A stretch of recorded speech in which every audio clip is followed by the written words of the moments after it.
Hello. Hello. Hello. It's working. Hey. My name's Ben. This is I'm Nicole. Nicole. Hey. Hi. Do you want me to? Should I find a more interesting backdrop to? Should I get a green screen and like? No, No, I think you're good. it took me like an hour and a half to pick this, so don't feel Okay. bad about it. All right, I want to start out with a question that you repeatedly ask Paul in the novel. Why do you write? Oh, why do I write? That's a good question. I'd say like the most practical answer to that is that I'm happier when I'm writing something. I I think um, when I have something else to think about in my life, some when I have imaginary people to worry about, I'm less anxious about my own life. I used to be a hypochondriac, but now I just write fiction. So You use the term imaginary people. In the novel, you also use that term to describe the audience. Were you describing the audience or the character? as for audience, I don't. This is going to sound really kind of lame, um, but I don't find myself thinking about audience as much as maybe I should. I guess I just sort of assume that like you know there's somebody out there. I don't know who, but and I guess in my mind it is sort of an imaginary person. It is sort of like a character. I guess like the more you write into a character, the more you like sort of without realizing it, kind of write your own imaginary reader who might actually find this interesting. Did you always set out to write novels? Was that always your goal as a writer? I mean, I think for a long time I was really intimidated by the idea of a novel. Um, and when I was when I was about 20 years old, um, I I wrote one very bad draft of a novel, and by the time I got to the end of it, I realized like it wasn't it wasn't any good, but I just wanted to know that I could like get to the end of it. Um, and then I didn't think about trying to write a novel for a very long time. I just wrote short stories. Um, but and then the first novel that I tried to write after that was kind of in true. I was an MFA student at the time, and sort of in true MFA style, I was just cobbling together different short stories that kind of like seemed to share a similar world, and tried to like find smash them together until they fit into some sort of novel form. Um, and really, ever since then, I've that's sort of been what I've been writing because I found that um, it's it's just more comfortable for me to have a kind of world or a character that I can return to for every day for years on end. That just it's it's just more comforting to me. Um, you know it's actually been a long time since I've written a short story, because it's um, there's something about the sort of pace of the work that of a novel that is just easier for me. But I wouldn't say I um, set out that way. It just sort of um, once I found that comfort zone, it felt nice. Yeah, that was going to be actually my next question. If writing short stories was ever easier for you, but it seems like you've already answered that. Did it start out easier for you? Um, I don't. I think um, there were definitely periods when it was I'd say more comfortable for me, but I think um, with short stories um, there were only a few that I wrote out of dozens that um, I feel didn't fail miserably, and I think looking back, I think part of the reason is that I I was too worried about, given the sort of constraints of the short story, I was too worried about the kind of geometry of it. Um, and the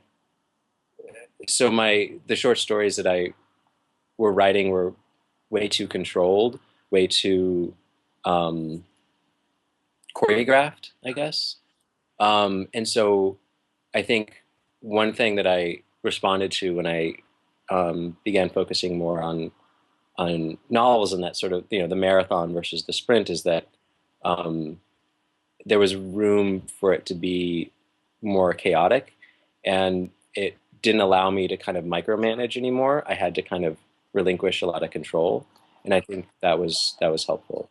That response coupled with the one you said right before that, when you're talking about your first bad draft of a novel, I want you to take this the best way possible, but the novels read to me like the best shoddily written first draft that Yeah. somebody could write. Is that a compliment? Is that what you're going for? I hope it's a compliment. Yeah. So Yeah, one of the things that I kind of set out for myself, and it was one of those things I was like, well, I have no idea if this is going to work. This could be a really terrible idea that, if nothing else, will be interesting. Was to figure out how to write a novel in the voice of a not so great novelist, um, and to kind of use some of his ticks um, against him, and so that's why, you know, uh, yeah, I mean, I spent a lot of time trying to figure out how to get that kind of aspirational tone that is still messy and kind of first draft like, where like there are still moments in the letter that he's writing that he's seeing himself as a novelist and kind of like aiming, shooting for the rafters. I'm not even sure. That might be a mixed metaphor. I'm not sure. Um, but um, but trying to sort of um, yeah, trying to like use some of his language and use some of his ticks against him to sort of hopefully write a good book in the like a good novel in the voice of a novelist who isn't so great. was it ever awkward for you to go back and edit something which you make very clear was supposed to never have been edited? When I first started writing it, and I was thinking about the kind of tone of something that was written on a typewriter without revision. At first, it seemed appealing because I thought, well, like, oh, this will be easier. But it took, I would say, it took more revision and more editing to kind of um, figure out how to capture a tone, to capture like an unedited tone. Revising to make it look unrevised was definitely one of the challenges. And it was just trial and error, and seeing how it looked and hoping for the best. Was it always planned to be just a letter without any chapters, or did you play with the form a little bit, or? As soon as I started imagining it all in the form of one long letter, it really changed my understanding of the character a lot more, because suddenly I had to come to terms with a guy who would write this incredibly long letter, and it just forced me to. It completely changed my whole idea about the character and about his relationship to um, what was going on and his sister. And I think it was really exciting for me because it was the first time that um, a a form, like a conceit or a sort of formal constraint, um, gave me a clearer window into a story or a character. I think prior to that, I sort of had this idea that um, a form was something external forced onto quote unquote raw material. And this was really nice because it sort of inverted that and allowed me to use the form as a way to discovering a character, I guess. Um, so yeah, I mean, it definitely didn't begin that way, but as soon as I um, tried it out, it really allowed me access to the character and the story in a very exciting way. Cats or dogs? Cats or cats. That's correct. That's Oh, correct. wow. All right. I mean, if I had to choose. You You, have you to do. choose. You have I respond to their look of scorn and judgment, and to. How autobiographical is the novel, if at all? I did work as a adjunct instructor for a while. Um, I I did I did an acting while in my late teens, um, and I am an aspiring novelist. Just like him. So there's like, I went to an MFA program. So there's like all these points of um, connection, but that I had initially sort of put in there thinking that I would um, use more from my own experiences, but I was I was pleased that it kind of went off in its own direction. So um, it's yeah, I guess it's like there's a kind of outline to it that shares similarities, but um, the sort of the details inside and the sort of direction that it goes were um, wound up surprising me, considering I'd sort of thrown them in there thinking like, oh, this is a rich area. I sort of know something about this. I can use it in this way. And then when it came to actually writing it, it wound up going in a different direction. So, There seem to be a few jabs at community colleges in the text. Are those genuine? I was trying to use things um, to point things more towards Paul. And I think one of the reasons that I placed him in a community college is because he has a lot of anxiety about um, status and um, and to put him in an environment where those anxieties would be aggravated more seemed exciting. So that's sort of what I was uh, going for with his some of his um, concerns about the community college environment. And yeah. How do you feel about the state of adjunct professorships?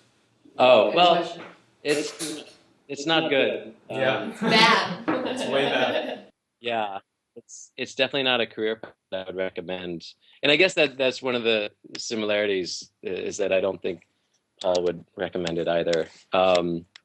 So yeah, the this sort of the unfortunate state of part-time educators is um, definitely uh, an issue that Paul and I could have a conversation about. That's yeah. Was there something in particular about the Black Dahlia case? Have you always had a fascination with it? Um, it really started with um, uh, I there was actually, to go back to the very beginning, there was a really great um, literature blog called Ward Six that's no longer around, but the novelist J. Robert Lennon and his wife uh, kept this blog that was just had just really great commentary about books, and it was a place that I went often to just sort of get recommendations for things. And I remember there was one post that they put on there about these about one particular book about the Black Dahlia in which a man had written to accuse his father of being the murderer, and that was Black Dahlia Avenger by Steve Hodel. And so sort of I'd never heard of it. I mean, I'd heard of the Black Dahlia, but I'd seen that the Brian De Palma movie, but beyond that, I didn't know much about it. Um, and so I read this book by Steve Hodel, not so much out of interest in the Black Dahlia, but I was really fascinated by the idea that someone would um, so publicly make such an accusation, and um, it's a really fascinating book. But I realized when I was reading it that I wasn't so much fascinated by um, I really wasn't convinced by his version of things, but I was really fascinated. I was really interested in him as a kind of narrator, and wondering um, why he was so invested in proving to the world that his father was a monster, and sort of using the Black Dahlia case as a sort of vehicle for that. Um, and then I found out that there was another book in which a woman had also accused her father, and it seemed. And then I found out that there was like a record number of people in 1947 who had come forward simply to accuse their relatives, and so it seemed like there was just something about it that was drawing all these personal stories out of people that seemed just really bizarrely.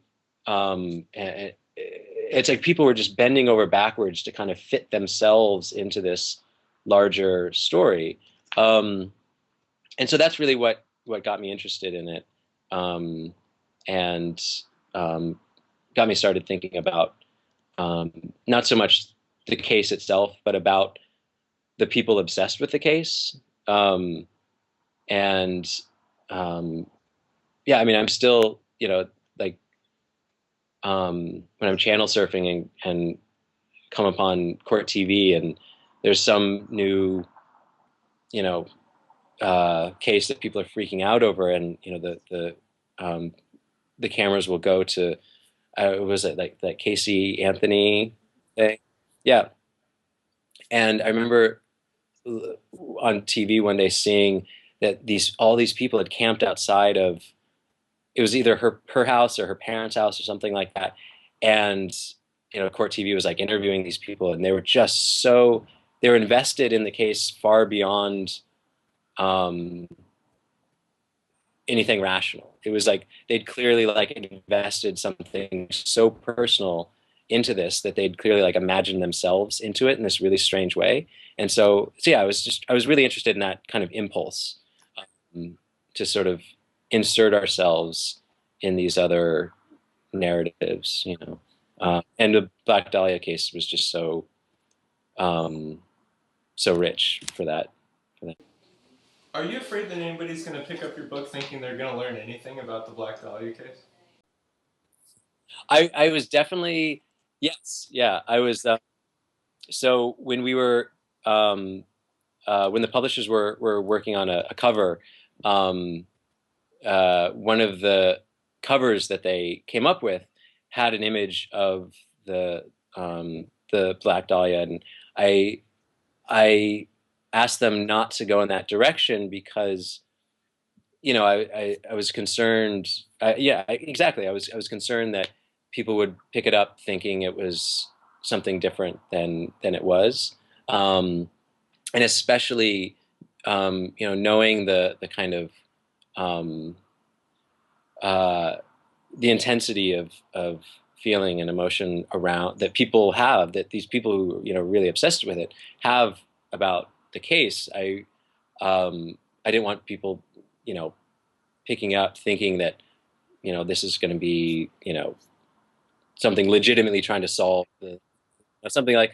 So I was trying to steer clear of that as much as possible, but it's a hard thing because I'm sure many people have picked it up thinking it was something different, and it's but it was sort of a trap that I knew I was walking into. I even considered um, sort of, instead of using the Black Dahlia, kind of inventing something completely fictional. But then the more I got into it, the more fun I was having mixing fact and sort of fiction and all that. So yeah, I mean, it was definitely a concern. But it was also one I sort of knew I was. I thought, trap I knew I was walking into. So I'm anticipating it, but. The book was super interesting to me because it was a bunch of things I didn't expect. Um, Yeah.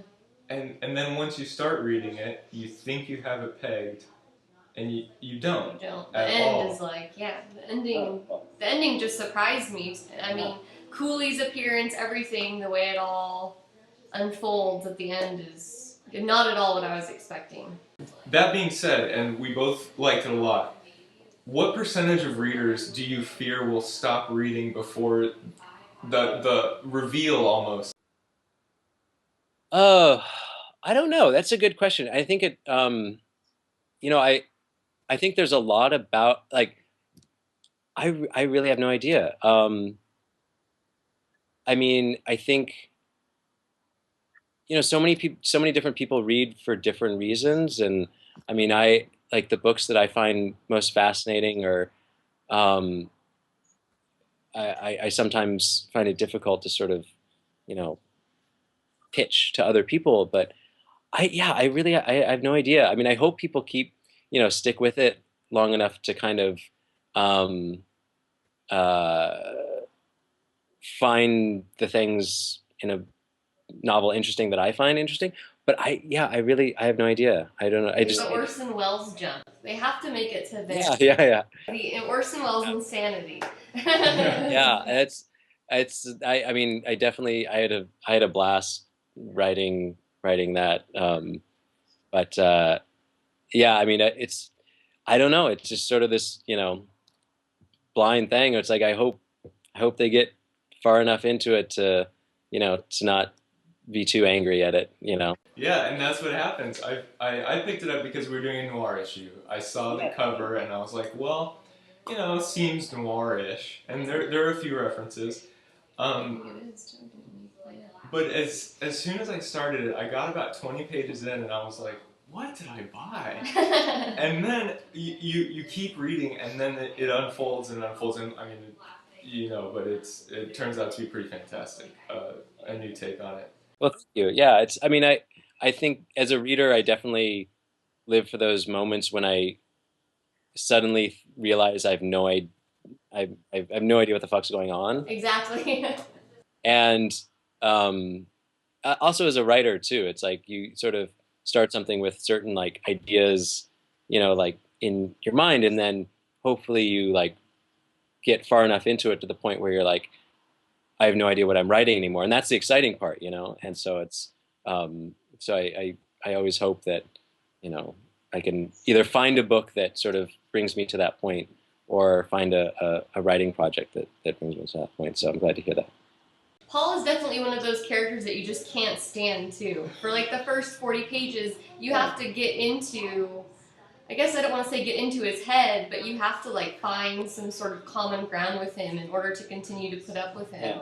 And I think that was a really startling and new reading experience for me anyways. I mean, I don't know if you read The Pleasure of My Company by Steve Martin. Oh yeah, yeah. But it was the same sort of, I mean, I would compare the experiences, just this person that you're just like, what the fuck is wrong with you? Like, just snap out of it, but, they can't. And so I think that it is like a labor of love to read it because you have to get past his insanity. Yeah, yeah, it was definitely. I mean, I had in mind. I hadn't thought of that the Steve Martin book, but that it's definitely fits into some of the books that I was going back to at the time that I was writing this. The there's three novels by Donald Antrim, who he just won the MacArthur thing a few months ago. So they'll probably be, easier to find in bookstores now. But he has this series. He has this like sort of loosely connected trilogy, more like thematically connected than anything else.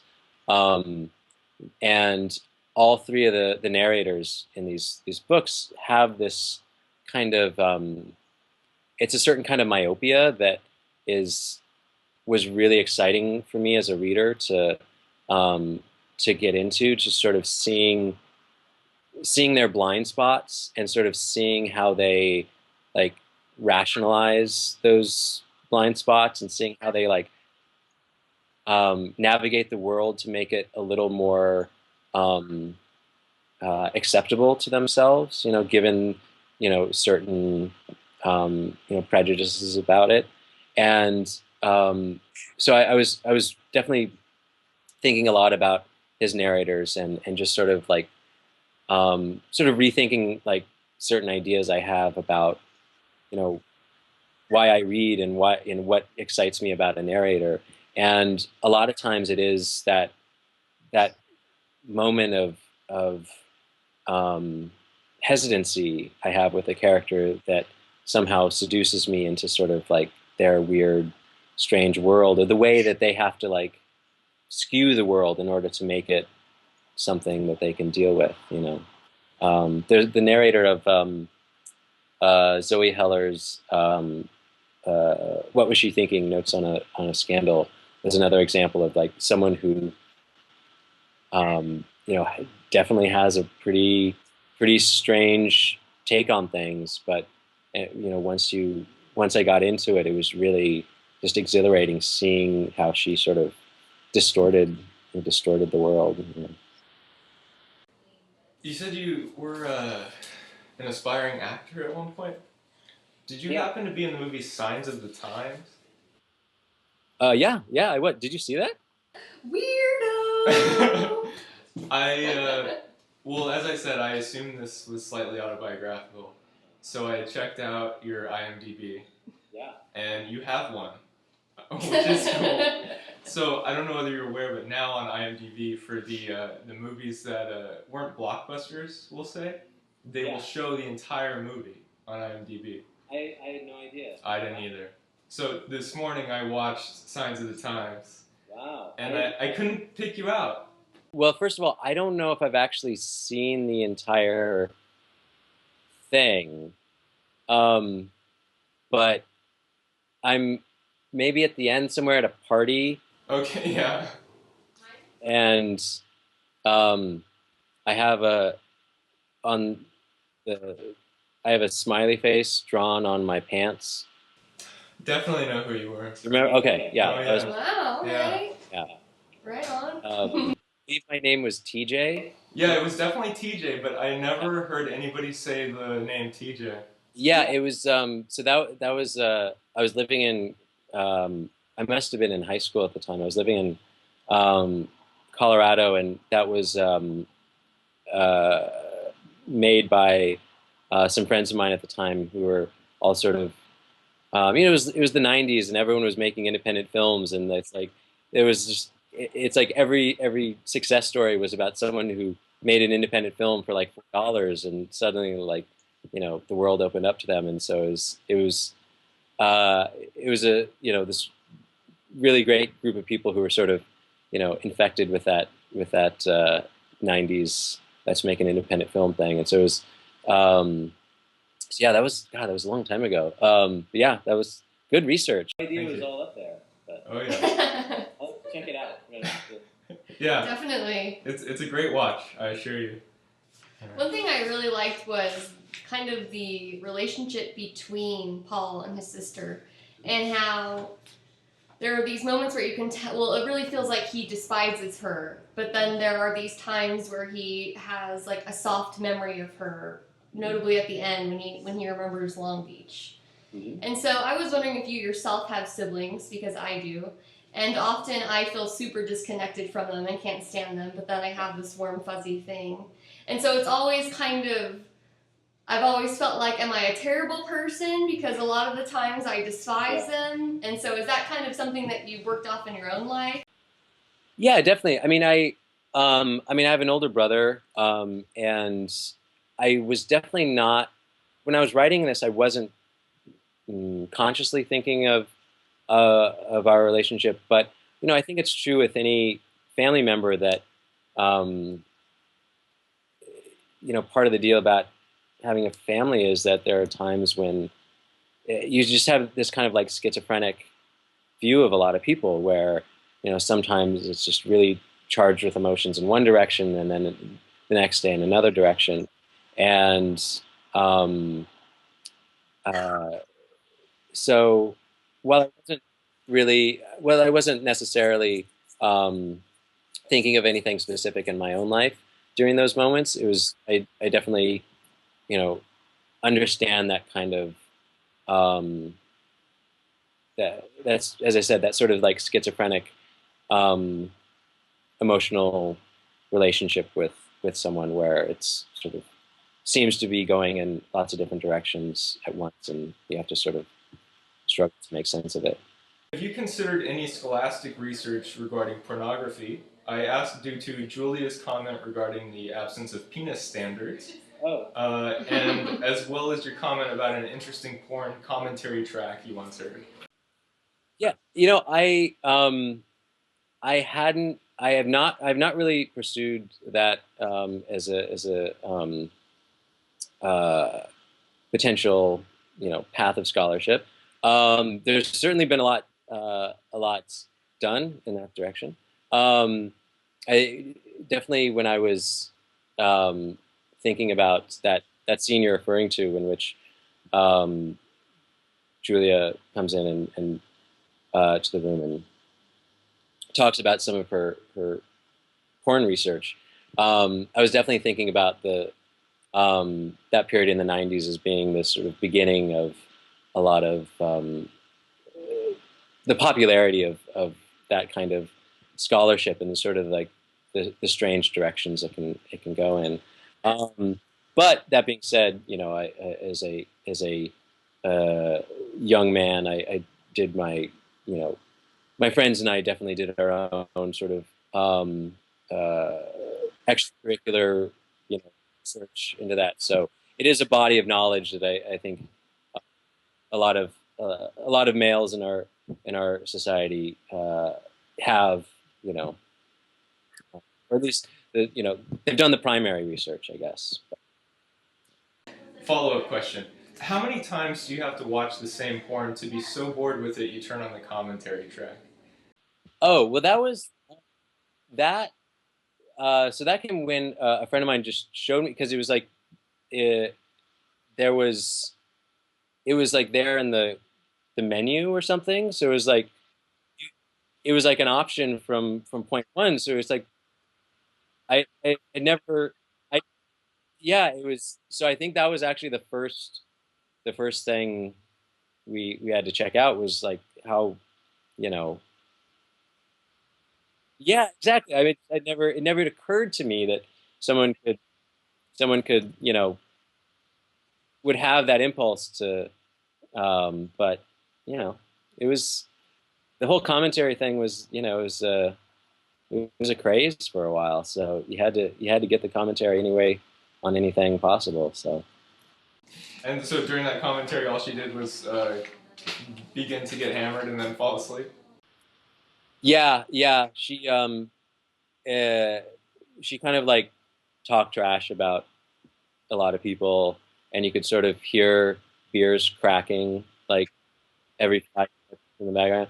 And then she started kind of picked up on what was going on, and that's sort of what kept you like watching was like this is just insane. And the fact that you can't see it was another amazing thing. It's like um, it's always fascinating to kind of like remove one sensory element and just sort of see what happens. But yeah, and then she just sort of like you can hear her sort of like snoring away in the background.